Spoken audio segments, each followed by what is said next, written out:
ce 19e FIFO pour cette émission Inside the Doc. Nous avons le plaisir d'accueillir plusieurs protagonistes. Donc d'abord le réalisateur, on a notre historien Jean-Christophe Shigetomi et deux dames qui ont témoigné dans ce film que nous retrouverons donc au travers de cette interview. Je vais les laisser se présenter. On va commencer par les dames, si vous voulez bien. Lana. Alors, je m'appelle Lana Fletcher et mon père était à Fanui dans la Navy de 43 à 44. Et je suis née en 44. Voilà. Tepora. Tepora Hawatei Somers. Par contre, mon père, il était là-bas à Bora Bora en 46. Il est parti en septembre 46. Donc, je m'appelle donc Tepora et donc, je n'ai pas connu mon père. Voilà. Lionel. Donc Lionel Boisseau, je suis le réalisateur de ce film sur les traces des GI à Bora Bora. Et bien sûr, on ne le présente plus, mais il va se présenter quand même. C'est Jean-Christophe. C'est Jean-Christophe Shigetomi. Et en fait, j'ai apporté mon concours historique à la réalisation de ce documentaire. Alors Jean-Christophe, on va rentrer dans le vif du sujet. Le film s'appelle, et je vais un peu t'embêter là-dessus, Sur les traces des GI à Bora Bora. Et quand on parle de traces, finalement, c'est qu'on en a laissé matériellement et en même temps humainement. Est-ce que c'est ça qu'on voulait dire à travers ce titre Sur les traces du GI? Est-ce qu'il y a des choses qui sont laissées de manière négative et positive à la fois? Je crois qu'il y a un peu de tout, quoi, hein. Je veux dire, ce qui est intéressant, c'est que c'est un pan de l'histoire de l'île qui, à mon avis, a été occulté et qui, en ces commémorations à venir de l'installation des Américains à Bora Bora, méritait, je dirais, d'être rappelé. Et ce qui est important aussi, c'est que en fait, l'histoire, c'est une matière très évolutive. Et on trouve toujours de nouvelles ressources historiques qui vont permettre donc d'expliquer ou de compléter ce qui était déjà connu. On va revenir sur les archives, parce que tu es d'abord parti des archives que tu as trouvées ici, il me semble, et ensuite tu as pu avoir accès aux archives américaines. Et là, il y a quelque chose qui se complète, qui se contredit. On va revenir là-dessus. Et tout d'abord, j'aimerais, si tu veux bien, demander à Lionel comment on s'intéresse à cette histoire en premier lieu. Alors, c'est parfois des constats. Il y a 2 ans, j'étais à Bora Bora pour faire une randonnée. Et en fait, sur les chemins, alors il y a des trucs évidents. Quand on est à Bora, on voit les canons rouillés. On les voit pas tous d'ailleurs. Et puis après, quand on marche vers Faanoui, on montait avec pour faire la randonnée. Et donc, je suis tombé sur un bunker, puis un autre. Et puis après, encore d'autres bunkers. Et je me suis renseigné un petit peu autour de moi pour savoir, alors, cette histoire, qu'est-ce que ça veut dire. Et il y avait, comme le dit un petit peu Jean-Christophe, on m'a raconté des choses, mais ça paraissait un peu oublié, un peu lointain, ou en tout cas pas très précis. Donc je me suis dit que peut-être, parce que ça fait partie de mon travail aussi de réalisateur, d'essayer de trouver des histoires à raconter, éventuellement des histoires inconnues. Je me suis rapproché de Jean-Christophe et donc je me suis rendu compte qu'il avait déjà beaucoup de choses, beaucoup travaillé. Et donc je me suis dit qu'il y avait un film à faire. Et puis après, souvent on essaie d'avoir des anniversaires. Et l'anniversaire, c'est que le 17 février 1942, les GI sont arrivés à Bora Bora. Et donc le film... L'idée, c'était que ça tombe sur les 80 ans. 80 ans, et il est au festival en plus. Voilà, tout à fait. Donc c'était cette conjonction. Et c'était surtout de se dire, moi j'aime bien ça, c'est d'amener une connaissance historique et de la partager. Et c'est ce que je vis là depuis quelques jours. Je me rends compte qu'il y avait besoin de la partager. Je suis très content de voir Tepora et Lana qui m'ont aidé à raconter cette histoire, à porter cette histoire. Et puis bien sûr Jean-Christophe qui fait que le film, j'espère pas me tromper, Jean-Christophe, il a une vérité historique. Alors, il a cette vérité historique, comme tu le dis. On va essayer de se remettre dans le contexte. On est en 42.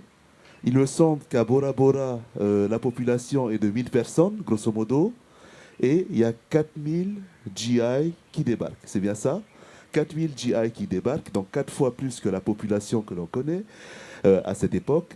Est-ce que ça commence déjà par un choc, par un envahissement? Est-ce que tu as des traces de la réaction de la population lors de l'arrivée des GI? Le contexte, il me semble, est lié à Pearl Harbor, c'est-à-dire qu'ils viennent de se faire canarder, et c'est d'assurer justement cette protection quelque part dans le Pacifique. C'est bien ça?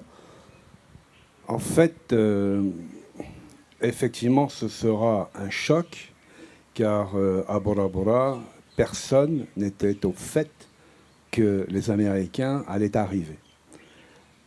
Mais pas plus à Tahiti. C'est-à-dire que le gouverneur de l'époque ne sait pas que les Américains arrivent. C'est normal. On est en temps de guerre, c'est quasiment secret. On n'allait pas envoyer des courriers en disant on va arriver. Le contexte, il est le suivant. C'est que c'est d'autant plus un choc que l'arrivée des Américains se fait aussi un peu dans la précipitation. Parce que, en réalité, Pearl Harbor, tout le Pacifique Nord est occupé. Les Américains, d'un point de vue stratégique, ils veulent à tout prix maintenir la continuité des lignes maritimes en partant du canal de Panama vers l'Australie, qui est le dernier bastion qui résiste aux offensives japonaises. Et pour ça, donc, ils ont un corridor qui est le plus au sud, avec des escales pour pouvoir ravitailler donc, les convois incessants qui vont aller vers l'Australie. En revanche, les Américains connaissent Bora Bora, car dans leur plan de guerre stratégique, ils ont déjà intégré Bora Bora comme une base arrière potentielle, pour la simple bonne raison que par rapport aux autres îles du bassin pacifique, Bora Bora dispose que d'une seule passe et surtout une baie, la fameuse baie de Fa'anui, qui est en mesure de pouvoir accueillir en eau profonde, 45-48 mètres, quasiment la moitié de la flotte américaine. Ça, c'est très important. C'est-à-dire qu'en fait, les Américains connaissent déjà Bora Bora. Ils le connaissent d'un point de vue stratégique, ils l'ont intégré dans leur manuel. Ils connaissent aussi Bora Bora parce qu'ils l'ont découvert avec le film Tabou, donc ils savent que c'est paradisiaque et tout. Et pourquoi c'est un choc? Parce que ce que l'on ne sait pas, enfin si, maintenant c'est ce qu'on a essayé de montrer dans le film, c'est qu'en fait Bora Bora, c'est le premier théâtre d'opération extérieure américain. C'est là où immédiatement c'est bien plus tard qu'ils vont aller vers les autres îles comme la Calédonie, Fidji, etc. et tout. Il leur faut, et c'est la raison pour laquelle 7 décembre donc 1941, le premier bateau américain qui arrive, 22 janvier 1942. Donc quasiment tout de suite. C'est un bateau donc, qui est spécialisé en travaux hydrauliques. Il s'appelle le Sumner. Et en fait, sa mission, c'est d'agrandir la passe, de poser, je dirais, des balisages, car derrière, il y a le gros de la troupe qui arrive. Donc le premier contact avec les gens de l'île, c'est le Sumner. D'abord, ils sont paniqués parce qu'ils avaient déjà donné, pendant la Grande Guerre, où ils avaient vu arriver donc, une escadre allemande qui arrivait de la colonie de Tsingtao, qui s'était fait passer pour des Anglais. Ils savent que c'est la guerre, donc ils ne savent pas trop si c'est des Allemands, ils ne savent pas trop si c'est des Japonais. Et enfin, ils se rendent compte que c'est des Américains. Et là, le Sumner, lui, il n'en dit pas plus. Il dit simplement qu'il a une mission. Il dit simplement qu'il doit organiser donc, le balisage de la baie et agrandir la passe. Mais il ne sait pas, lui, ce qui arrive derrière. Or, derrière, il y a une grosse flottille qui suit, qui est partie de Charleston, qui se compose donc de 6 navires avec leurs escortes correspondances et qui sont donc chargés de matériel, qui sont chargés d'hommes. Et quand ils vont voir arriver toute cette armada, ben effectivement, les 1000 âmes de l'île, c'est un choc, quoi. On est dans un rapport de 1 pour 4. Hein, voilà. Lana, je suppose que tu as vu ce film. Est-ce qu'on pourrait dire en quelque sorte que ce film est en quelque sorte l'héritage pour tes enfants, tes petits-enfants, dans cette mémoire collective? Héritage, oui, pourquoi pas. Maintenant ils savent une partie de leur héritage. Ils savent qu'il faut remonter aux États-Unis. Et puis voilà. Mais pour le moment, les petits-enfants ne s'intéressent pas encore. On sait que tu es né du coup sans papa, si je ne me trompe Si, pas. non, non, Enfin, si. tu as connu ton père. Il m'a tenu dans ses bras.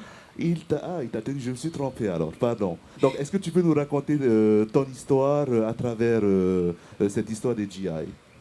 Alors, bon, les Américains, ils étaient à Bora Bora que pour un an. Donc, il est arrivé en 43 à Fanouin, hein, il était marin. Il est reparti en 44, 2 ou 3 mois après ma naissance.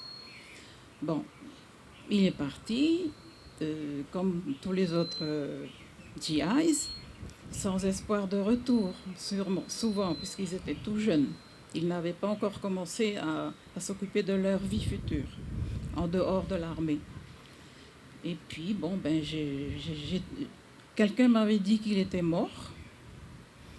Donc, j'ai toujours cru que j'étais orpheline de père. Mais ça ne me dérangeait pas, puisque à Bora Bora, tous les enfants qui sont nés de ces GIs n'étaient pas malheureux. Nous avons tous été adoptés souvent par nos grands-parents. Et on vivait comme ça, tranquillement. Et je ne sais pas si tu as entendu parler du livre que Teva Sylvain a publié il y a je ne sais plus combien d'années, avec des écrits de Tom Larson. Donc, il m'a sollicité, que j'ai véhiculé, etc. Donc, quand il a écrit ce livre, il a remercié certaines personnes. Donc, il a vu mon nom. Enfin, mon nom avec mes 2 prénoms, first name and middle name, et puis le nom de mon époux. Et mon père, aux États-Unis, a reçu ce livre par l'intermédiaire d'un certain monsieur... Larson. Non, pas Larson. Ah. Celui qui est... Claude Bush. L'autre là, à Washington, à Seattle. Haley, oui. Donc, quand il a vu Lana Lee, etc., tout de suite, il a dit « That's my Lana Lee ». Donc, après, c'est là que les recherches ont commencé et ont abouti. D'accord. Tepora, est-ce que tu peux nous raconter ton histoire? Est-elle similaire à celle de Lana? Non, pas du tout. Lana, c'est une des rares qui a été reconnue par son père GI. Et non, nous, bon, d'abord, je suis née en 1946 et je suis la cadette de la famille. Ma mère avait déjà eu une aînée de GI. Donc, après, elle ne sortait plus. Hein. On l'a laissée, on l'a gardée. Il fallait plus. Bon, c'est vrai qu'on était très bien reçus par les grands-parents, mais quand même, avoir 2 enfants de GI dans une famille, ça fait un peu trop, quoi. Et donc, ma mère était restée, elle ne devait pas sortir. Et puis, un jour, mon père est parti alors que ma mère était enceinte de 6 mois.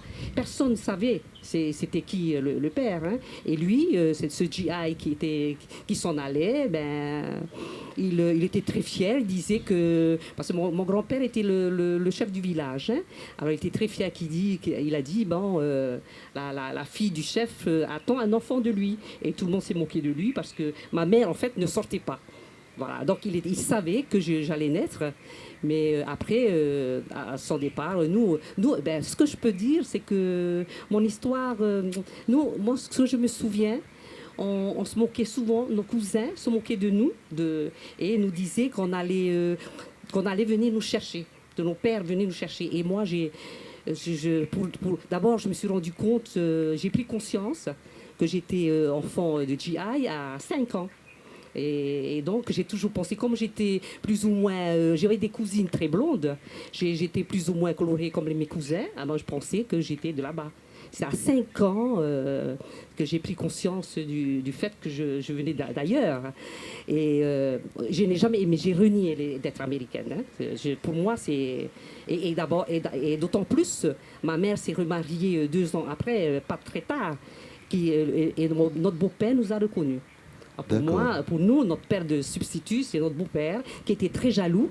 Et donc, on a vécu avec cette idée du fait qu'on est polynésien. Et c'est que maintenant, ma fille, elle avait 18 ans, elle est allée faire ses études en Amérique. Elle a épousé un Américain, elle m'a fait 4 petits-enfants.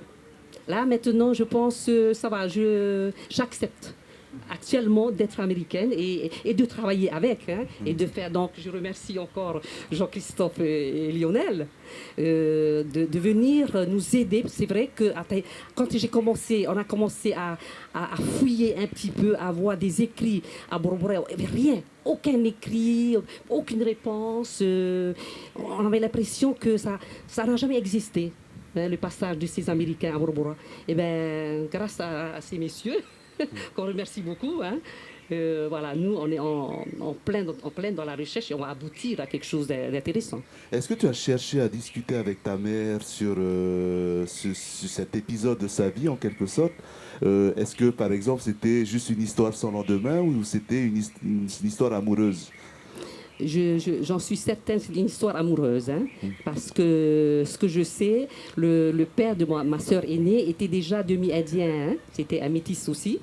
Et lorsqu'il est parti, elle était amoureuse de son père. Et lorsqu'il est parti, et donc lui, il a cherché, ma maman a cherché un homme assez aussi basané. Hein. Donc ce sont des histoires d'amour, hein, c'est pas des aventures comme cela. D'accord.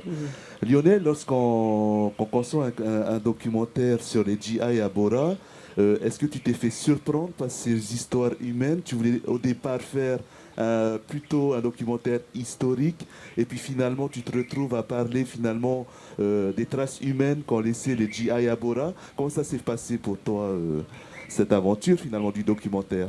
Ah oui, c'est une vraie aventure. C'est vrai que le départ, ma réflexion de départ, c'était de raconter le fait historique.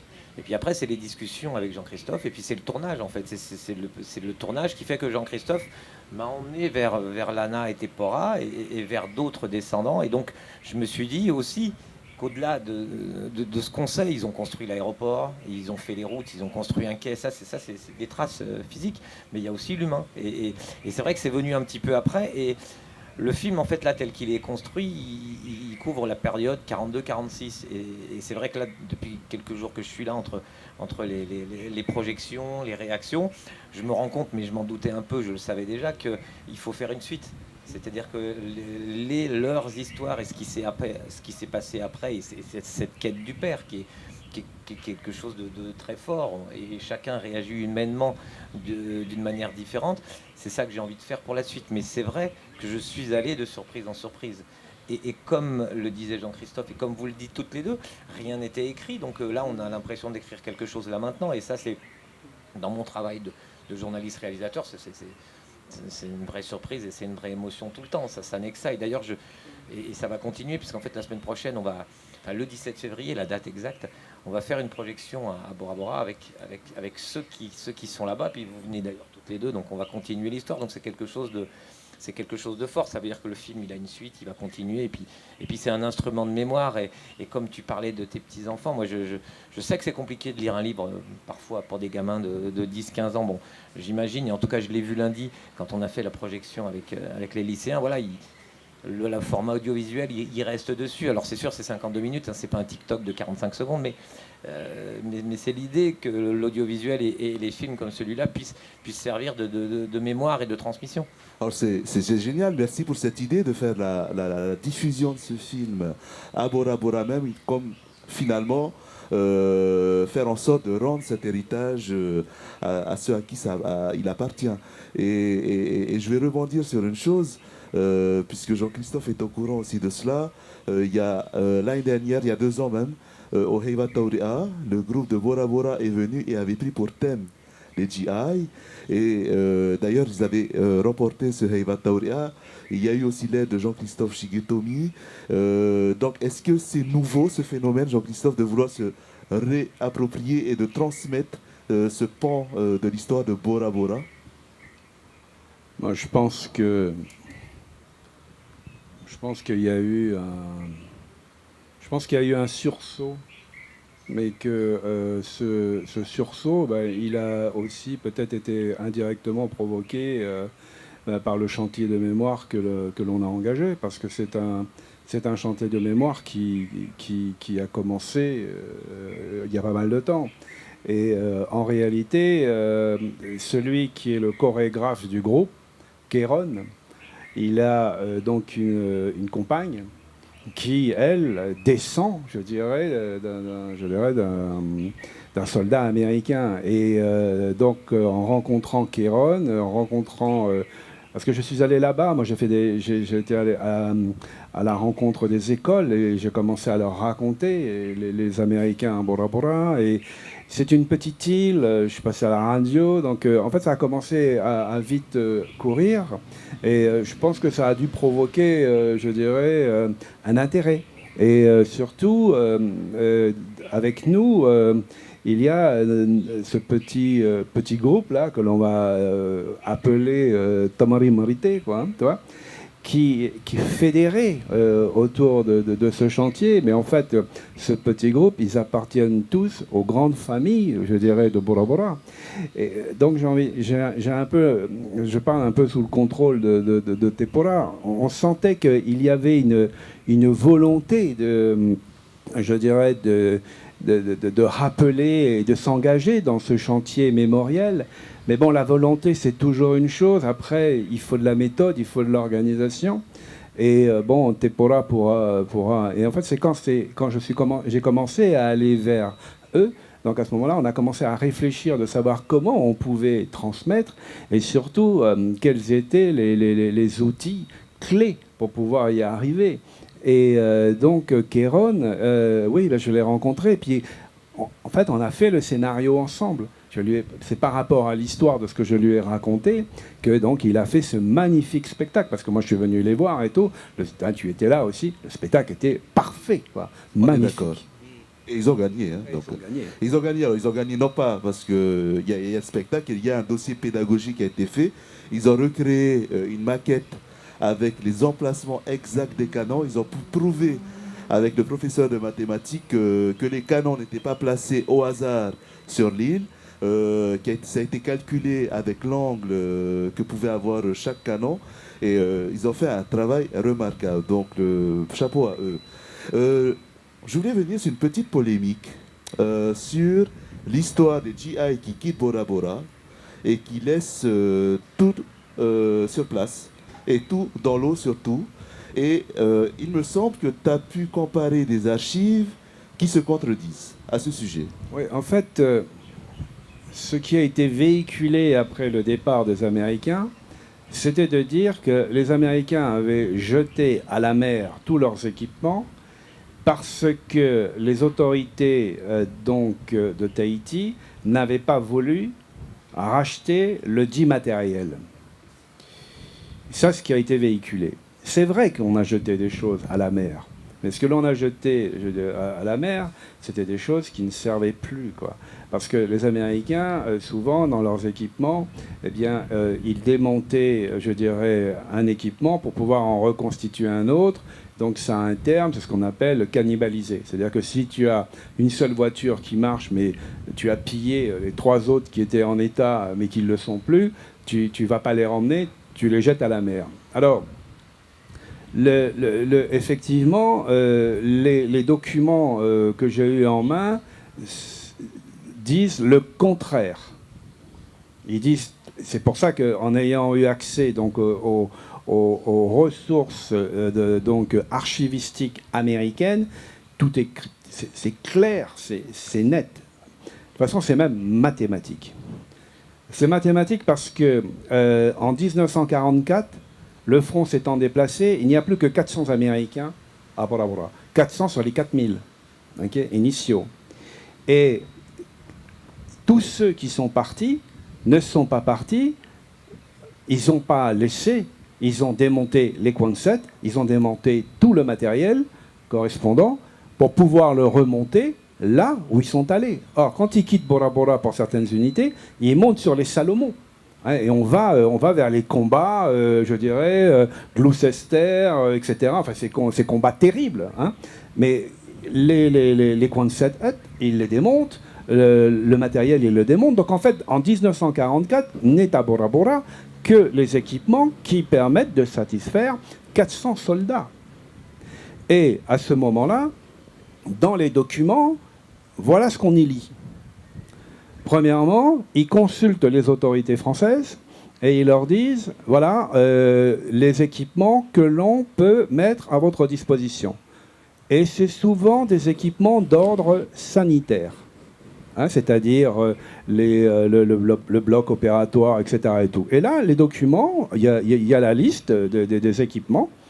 Eh bien, la France Libre met 100 000 $ sur la table et ces équipements vont aller donc à l'hôpital Miami. Par contre, je dirais, la colonie, elle est très intéressée par les équipements de radionavigation de la piste, très intéressés par tout ce qui est équipement météo. Et là, ils demandent aux Américains s'ils peuvent les avoir. Et là, les Américains leur disent « niet ». Ok, on remballe et on repart. Et alors, ce qui est très intéressant aussi, c'est que il y avait Bora Bora, mais il n'y avait pas que Bora Bora, il y avait aussi la Nouvelle-Calédonie. Et dans les documents que j'ai, il y a un lieutenant-colonel donc, qui s'appelle le lieutenant-colonel Lebon.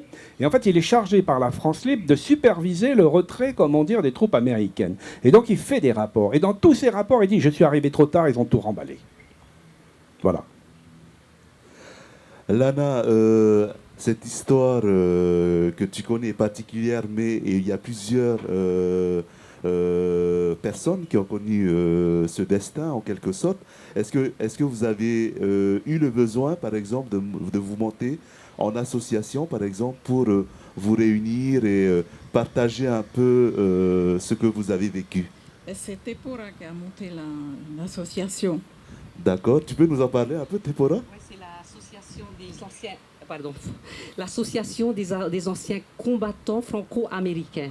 C'est un colonel en France, hein, parce que c'est une association qui existe en France, dans toutes les régions de France, mise en place par un ancien militaire, officier militaire américain qui a épousé une Française, qui est mort en France, hein, donc à la guerre, la Deuxième Guerre mondiale. Et donc avant de mourir, eh bien, ils ont voulu monter cette association et ça fait à peine 3 ans qu'ils cherchaient quelqu'un ici pour représenter l'association des anciens combattants. Donc moi, ce que j'ai fait, eh bien, voilà, chaque année, on se rencontre à Moorea, ici, Bora Bora, voilà. Et donc Jean-Christophe nous a rejoints l'année dernière, je crois, ouais, voilà.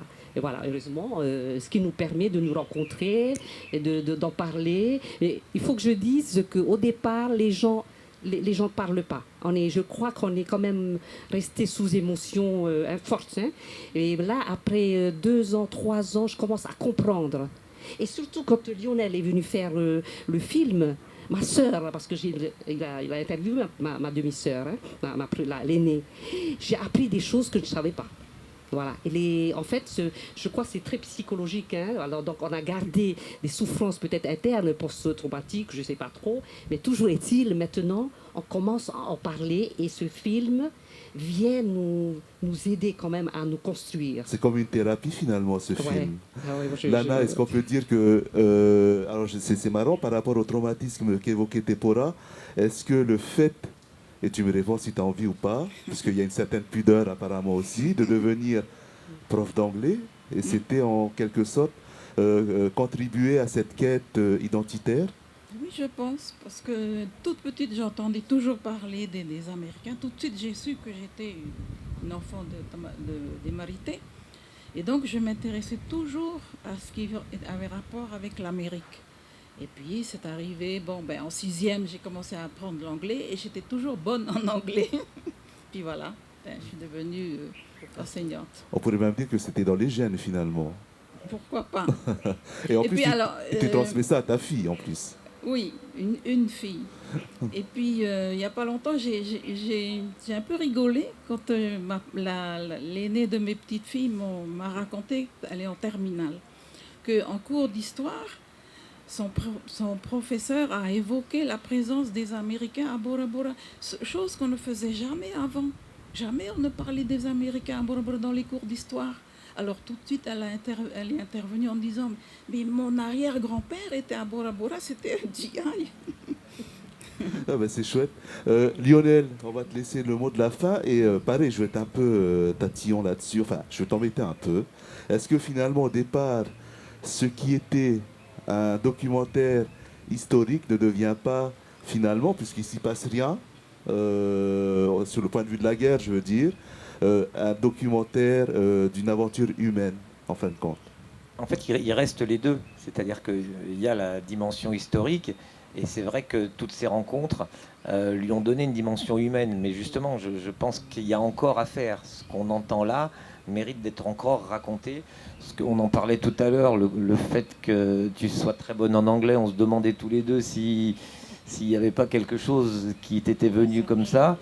Il y a encore plein de questions. Et puis, c'est vrai que, comme tu le disais aussi, cette quête du père, finalement, la parole vient maintenant. Donc, on est 80 ans après.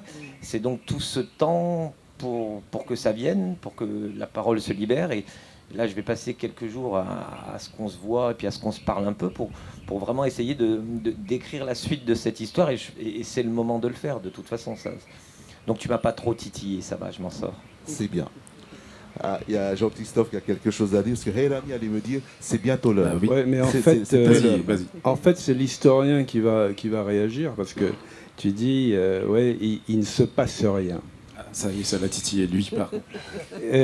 Tu vois Oui et non. Parce que encore, quand les Américains arrivent à Bora Bora, ils ne savent pas déjà si les Japonais n'y sont pas. Et dès qu'ils s'installent et qu'ils mettent en place toute la défense, je dirais, de l'île, ils sont en situation de guerre permanente. Et les populations sont assujetties au même rythme de guerre. C'est-à-dire que la nuit venue, il n'y a pas de lumière. Les zones sont interdites. Et à tout moment, ils s'attendent à une attaque. Et ils passent leur temps à provoquer, je dirais, des alertes. Et ces alertes, même sur un plan psychologique, effraient les populations locales. Ensuite, très bien, d'accord, la guerre n'est pas là. Mais ce qu'on ne sait pas, c'est que tous les sous-marins qui sont en activité dans le bassin autour, là, en fait, ils reviennent sur Bora Bora pour se réapprovisionner, parce qu'ils viennent chercher de la nourriture fraîche et ce genre de choses. Et tous les bateaux qui les touchent, en fait, quand ils arrivent, des fois, ce sont des épaves. Ils arrivent directement du front, ils ont des blessés à bord, et donc on est bien dans une situation de guerre. Tous les jours, les aéronefs décollent, et ils vont, ce sont des amphibies, donc Kingfisher et tout, ils ont des missions de reconnaissance. Ça va durer quasiment jusqu'à Midway. Donc on est bien dans une situation de guerre permanente qui est entretenue. Ils sont surarmés. Parce que sinon on a l'impression que en fait, les Américains ils arrivent à Bora Bora que c'est le Club Med. Non, c'était pas le Club Med. D'accord. Merci pour les précisions en tout cas. Heyrani. Je pense qu'on va terminer là-dessus. Après, est-ce qu'il y a vraiment des questions dans le public? On peut en prendre une à la limite. Mais voilà, on a dépassé le temps de parole imparti pour cette intervention. Bon voilà, donc je te laisse clôturer, moi Naoura, et on passe à la suite. Merci en tout cas à l'ensemble de nos invités d'avoir partagé ce moment d'histoire de notre pays. Merci donc à Lana, merci à Tepora, merci à Jean-Christophe, toujours aussi passionné, et merci à Lionel d'avoir pensé à faire ce documentaire. Et on peut te souhaiter tout d'abord bonne chance pour le prix du public, puisqu'il est éligible pour le prix du public. Donc vous pouvez voter pour ce film en inscrivant le titre de ce film au dos de votre billet. Et surtout Lionel, on te souhaite un grand faitoito pour la suite. Du coup, on aura un numéro 2. Donc merci infiniment, merci à tous. Merci. Des applaudissements s'il vous plaît.